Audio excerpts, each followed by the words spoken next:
Hello one and all, welcome to the channel, Gav Axeman Spins. Today's video is 26 albums representing the 26 letters of the alphabet from the last 26 years. So it's 1999 to 2025 as set by Rob Walker of Let the Music Play channel, and in an effort I think to maybe show something a little bit more contemporary than sometimes shows up on the old vinyl community. So great chance to do this video, because I did a ranking on the Arctic Monkeys last week, and I was going to do another kind of noughties band, but actually this is a great way to show 26 of them.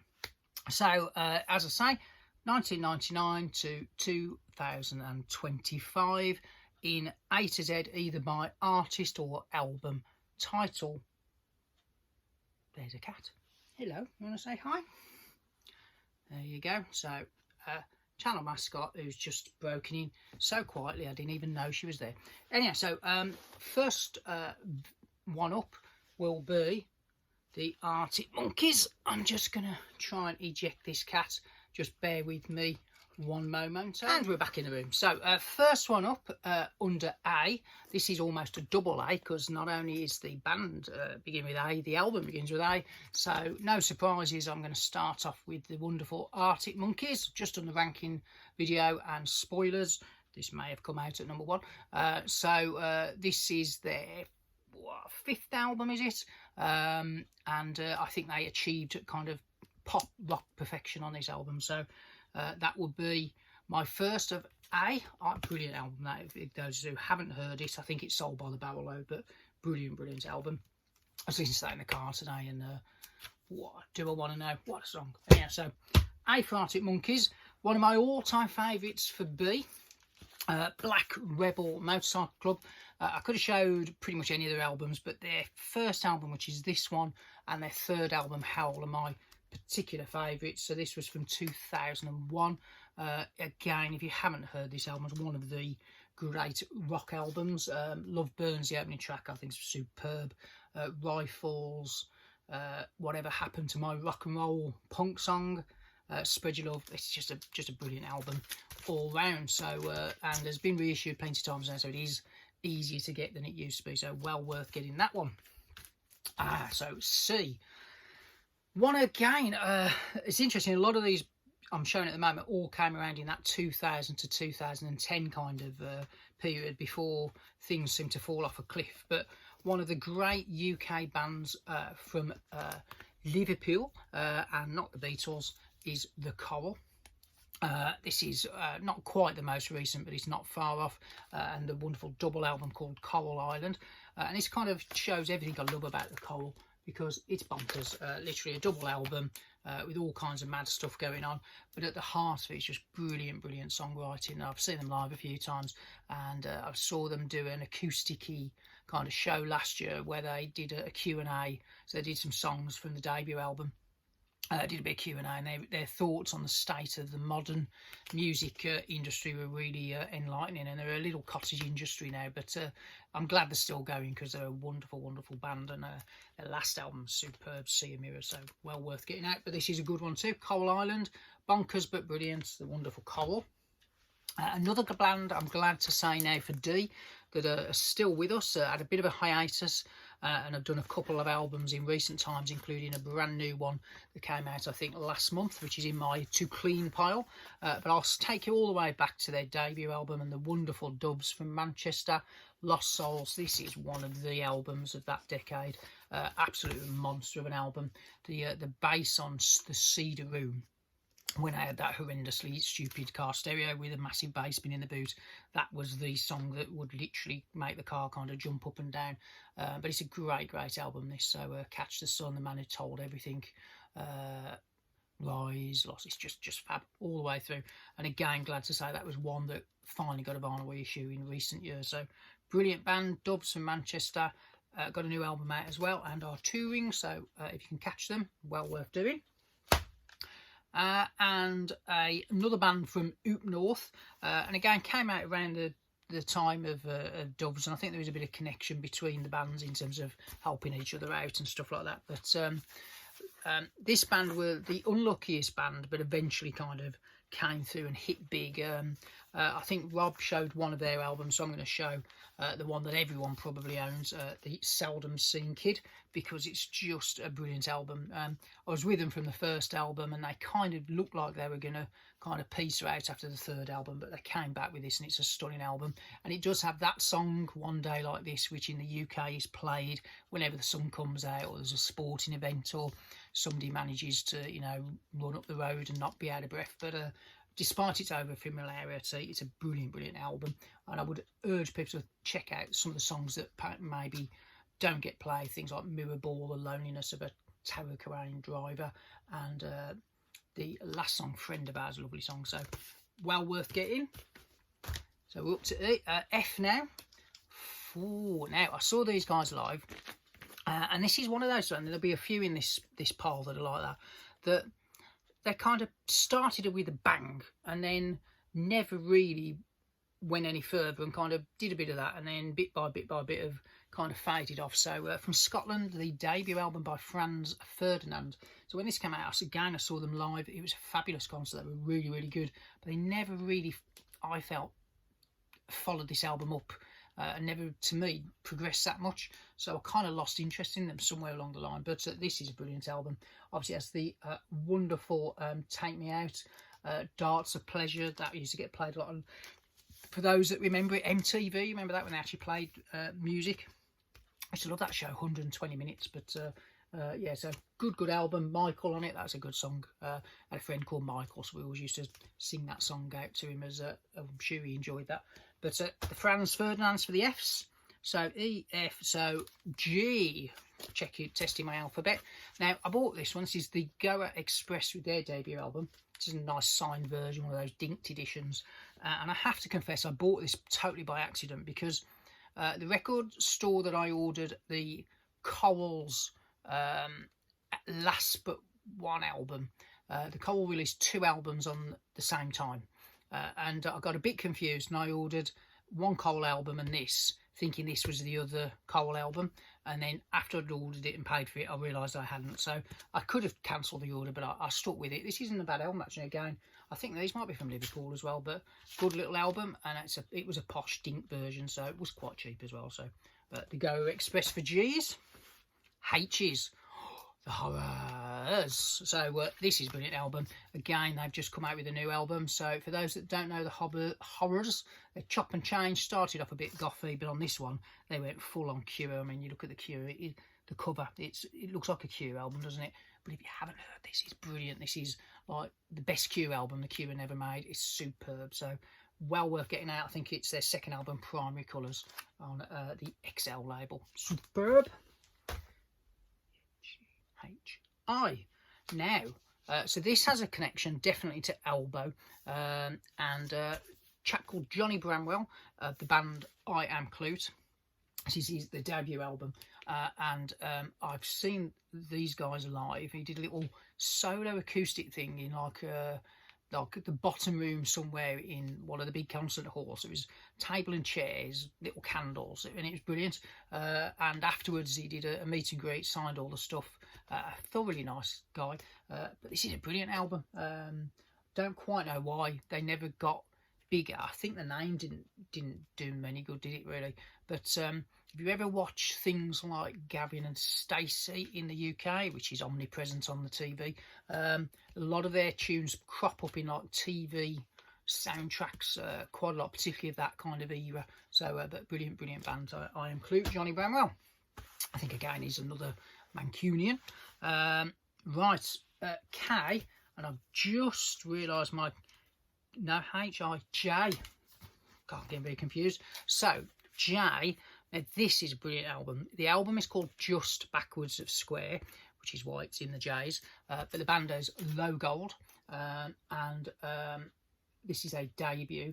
The song off this I loved was called Mercury, and I thought that was going to be a massive hit single. Nobody bought it. They then followed it up with an even better song called Beauty Dies Young. nobody bought that either, and they kind of never really did anything. And this got a vinyl reissue by the Naked Record Club. It was only 500 made, and I did a big hoop and a holler when I spotted this one getting a reissue, because it's a brilliant album. But just backwards of square, well worth checking out. I'll, as usual, do a Spotify playlist to go with this video. I'll just do one track from each album, but I'll have to put Mercury on that. It's a superb song for those that haven't heard it, so well worth getting. So that was the J. Now we're in the K's. It's very confusing doing this.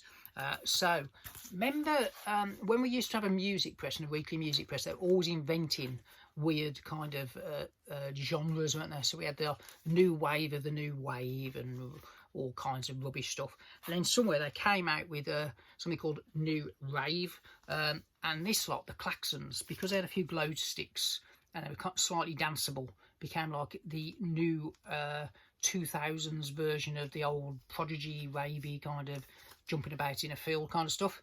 But briefly, everyone thought these were going to be the kind of band of the future, and we were all wrong, because they kind of tanked after this album. But I think they only made one more.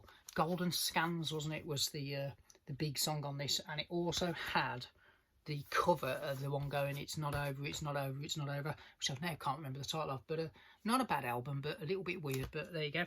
Hard to find things that begin with K, so that was quite useful to have. K, L. So this could have been a K or an L, so this was quite useful. So brilliant album. First, I think, of the more modern singer-songwriter genre, and Michael Kiwanuka, I can't say it. There you go. So that fella, and I unashamedly came to this album by the TV, because I think one of the songs was used on an American TV drama. It might have been Cold Little Heart, which goes on for about 10 minutes. It's a brilliant song, that is. But this is a superb album, and everything he does is good. So for those that haven't heard him, well worth checking out. And he's in the L's. I need to pause for breath. Right, M. Here's a good one. I just bought their last album for £1.60 something on Amazon on the CD. But back in the day of 2009, I picked this up cheap on CD, and it's one of the best cheap CDs I've ever bought. So this is Midlake, The Courage of Others, which is like a 70s Fleetwood Mac album, actually, but in a more kind of gothy kind of way. Superb album, this. If you haven't heard this, just go do it, you know, rob, steal, borrow, stream. But The Courage of Others, superb album by Midlake. I think the singer left after this, and the couple of albums that have come out since don't feature this lineup, which is probably why they're not really taken that good. But yeah, that's the latest. That was like £1.60 something on Amazon. But there you go, Midlake. That was the M. Right, for the N's, I flipped to a CD and another band from the early noughties that briefly I thought were going to be really, really popular, and didn't turn out to be. Two brothers. Sound familiar? But not that lot. Another lot, the Electric Soft Parade. The album, though, it comes under the N's. No Need to Be Downhearted. I think this was their third album of maybe 4. Never really took off, but actually I'd urge you to check them out. I've never seen any of their stuff on vinyl. It came out in the pre-vinyl revival kind of era. So it's CDs all over this band, but a really good band at the Electric Soft Parade, particularly the debut. Well worth checking out. Right, O. This is like being at school having to test my alphabet. So from Liverpool, connection to the Arctic Monkeys, the other half of the Last Shadow Puppets, the wonderful Miles Kane. This is his latest album, One Man Band. This is one of those Blood Records jobbies that's like limited. Things are falling down behind me just to scare me. Good artist, actually. I particularly liked his first 2 solo albums. This isn't bad. And he's gone off and done some strange stuff with people like Lana Del Rey and stuff like that. So he's been jobbing around America, but a bit of a mod. And that is One Man Band by Miles Kane. Now, this one might be controversial, so cast your mind back. There was a time, briefly, when everybody liked Coldplay, and their debut album, which is a P for Parachutes, And of course, nobody likes Coldplay now, do they? Even though they sell millions and trillions of records, nobody will admit to liking Coldplay. But this, I thought this debut album was superb. It reminded me a bit of like Radiohead before they kind of went up their own backside a little bit. But a bit of Jeff Buckley in there as well. But Shiver's a great song, and Don't Panic, a lovely song. Yellow's a superb song. Trouble, in fact, everything. This is a really good album. Somewhere around the dancey stuff, I started to lose interest a little bit, but I've seen them live and they're superb. So, but yeah, that's a good album, no matter what everyone says. So moving quickly on from Coldplay and a P under Parachutes, we're on to the Q. I was so glad that this band started in 1999, because that was the rule of this, that I've only chosen artists that's debut album was 1999 or later. So Queens of the Stone Age, the year 2000, with their second album, rated R. This is a superb album. The one that did it for me was The Lost Art of Keeping a Secret, but it's also got Feel Good Hit for a Sum on it, but a superb modern rock album, and were highly influential on things like the Arctic Monkeys later, so well worth getting that if you haven't got it. Bit of rock for you, but with a more modern twist, but a superb band. Josh Homme. That was the Q's. On to ours. Right. Another band that people may not admit to liking. Now, when this come out, they were pretty divisive when they started. I thought the debut album was superb. They quickly became quite annoying and kind of disappeared a little bit. But Razorlight, Up All Night, their debut album. This is a superb album. Golden Touch was a great, great single. And again, you're probably hard pushed to find anyone who admits to liking Razorlight. I know there was in some of my circle of friends, we had lots of debates about who was better between Kasabian, Razorlight and the Killers, because their debuts all came out at the same time. But I think I was the only one who kind of liked Razorlight, but I thought that was a really good album. But sadly, time has not been kind to the band, but still holds up. The debut album does. It's like one of the live gigs on vinyl. And talking of which, the S, I'm going for Sam's Town by the Killers. I thought I could have picked the debut, which I think, most people will agree is a bit of a classic.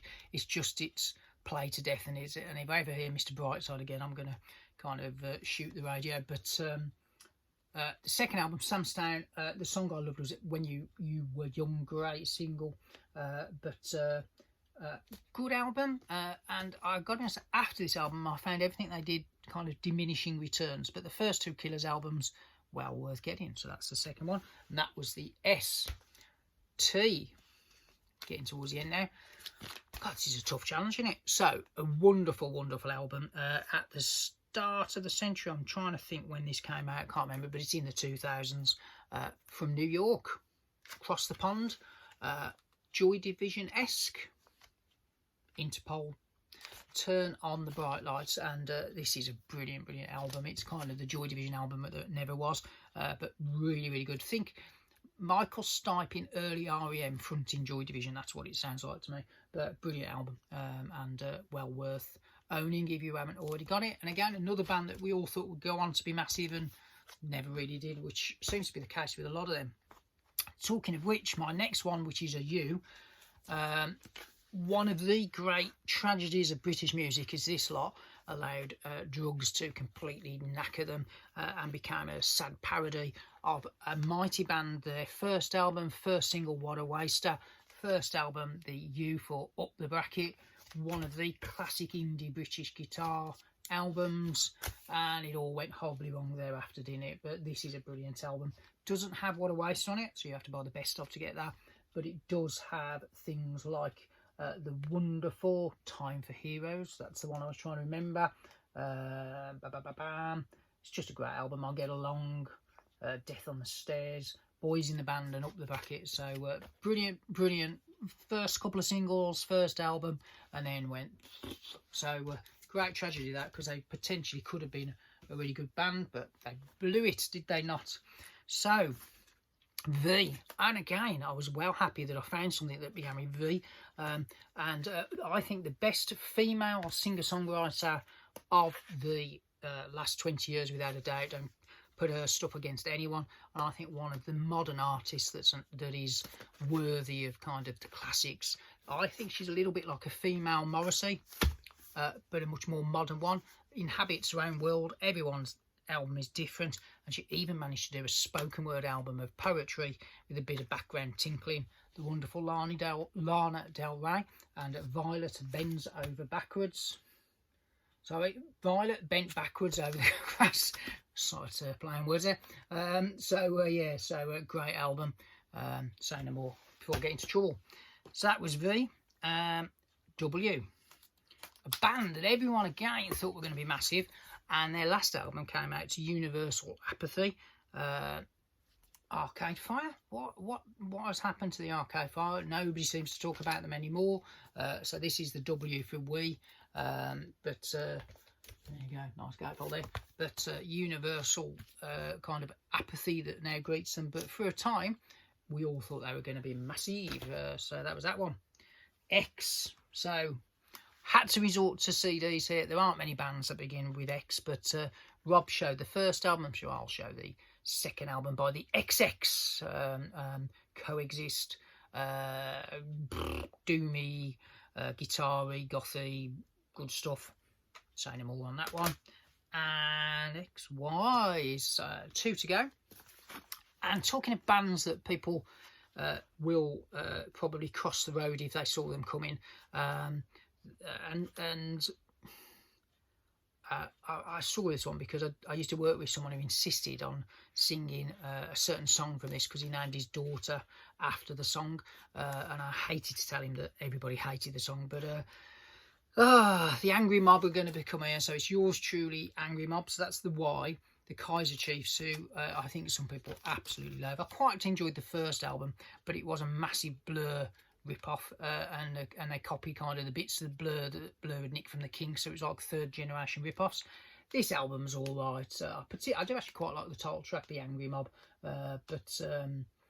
yeah, it's not, Ruby, it's got that on it. So, but I can't listen to that song anymore because that guy used to just really annoying, go around work singing it. Anyhow, Z, looks like we've made it to the end. So, a supergroup of sorts featuring Jimmy Chamberlin, Billy Corgan of the Smashing Pumpkins, David Pageau, Matt Sweeney and Paz Lenchanton, who have no idea who it is, but the supergroup of grunge type people, the Mighty Swan. And this was a big deal when it came out, and then again it's like one nobody really talks about. I think even the Smashing Pumpkins fans have forgot about this one, but little side project. I bought it, I don't know if anybody else did, but that was very useful because it gave me a Z. So thank you, Rob, for setting that challenge. Got to put all those bloody records away now, so that'll be good, won't it? But yeah, so 26 albums. I'll do a 26 song playlist, picking out the best of them, and you probably find that you'll all remind you how brilliant Coldplay were, and lots of other bands there that never really kind of followed on those debut albums, did they? But interesting times, and I'll leave it there. Thank you for watching. Sorry about the cat interruption. Catch you on the next one.